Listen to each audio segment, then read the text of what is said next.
Welcome to Q&A Friday. I'm your host, Stan, the Annuity Man, America's annuity agent, licensed in all 50 states. Today's question is, do some income riders have teaser rates?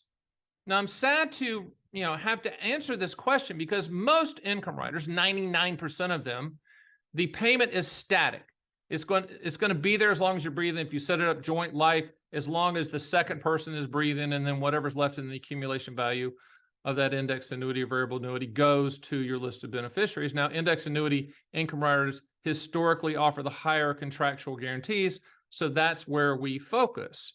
Now, income riders, like all annuity types, in my opinion, are commodity products. We shop all carriers for the highest contractual guarantee for your specific situation. It's an income later product, of which, I ask two questions. What do you want the money to contractually do, and when do you want those contractual guarantees to start? If you say lifetime income and I need it to start in 2 or 3 or 5 or 7 or 4 or 10 years from now, then we're going to quote income riders.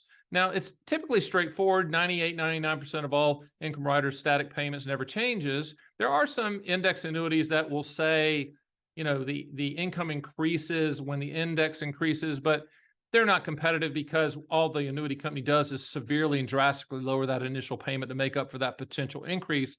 Bottom line, if it sounds too good to be true, it is every single time. But there are a couple carriers that occasionally show up on our feed. If you go to theannuityman.com and run income rider quotes on our calculator, you'll see these one or two companies that are just so much higher. Now, what they're doing, and I hate this, is they are giving a higher rate for, say, the first 8 or 9 years, or the first 10 years, or the first 12 years, whatever the product is. And then at that time, the income stream drastically cuts, sometimes by in half. That's called pulling the contractual rug out from under you. And I will guarantee you that most agents don't even know that income rider decreases, or they don't care because they know they're not going to be around 9, 10, 12, 14 years from now, whenever that product goes in half.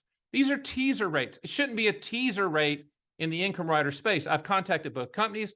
I told them, please stop, or it's going to attract lawyers to this because, trust me, this is not being explained except by us. We are literally having to tell people, you cannot buy that because the income's going to go in half. And the question every single time by the consumer is, why would they do that, Stan? I'm like, I don't know. I don't know. They're inviting the biggest lawsuit of all time from people that didn't know, and then they're getting this income, and then year 9 or 10 or whatever that contract says, it goes in half. Wouldn't want to be the agent on that call. Wouldn't want to be the annuity company on that call. And I know what they're going to say. Well, it was in the contract. Bah!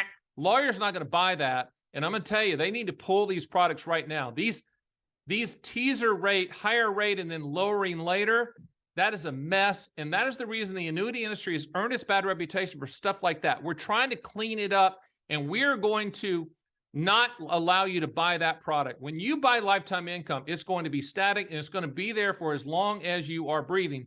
If you want to attach a COLA, cost of living adjustment increase, we'll show you the difference between one with and one without to show you how they price it. But the bottom line is this. If you see something that is really high, we're going to get you on the phone before you move forward and say, hey, be careful. That's going to be cut in half. That's a teaser rate. My fear is that most agents and advisors don't even know that. We certainly do, because heck, I'm the annuity man. I know that stuff. I'm going to try to get those products pulled from the market. I hope I can. Doubt it, because they're selling it because it's higher. But man, people are going to get hurt in the end. And I hate when that happens, because these are contracts, and we shouldn't be playing games as an industry with contracts. That's Q&A Friday. I'll see you next week.